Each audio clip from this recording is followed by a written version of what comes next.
mobil kita arahkan ke Surabaya.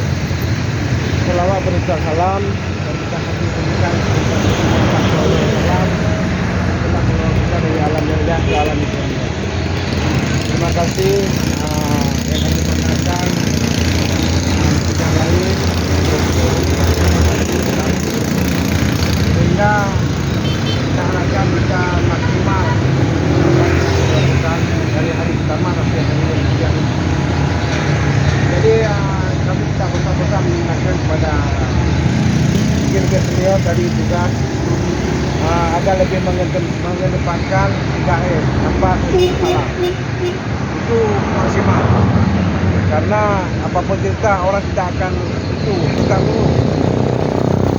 Kita cuma mengarahkan Bapak mau kemana ini Pak Supir. Oh, kalau memang dia sebentar boleh, tapi ada batasnya juga. Dia juga tak boleh. Tapi untuk sementara ini nggak apa-apa. Kita angkat dulu, urut dada. Selanjutnya ketika bertugas saya tidak bersama-sama mengingatkan kepada personil, lebih-lebih kita yang uniform pakai baju seragam itu, kalau memang ada, saya juga merokok, ketika mau merokok dari tempat aman. Itu yang paling inti. Ada pertanyaan seputaran tugas hari ini, mungkin ada kendala di lapangan? Tidak.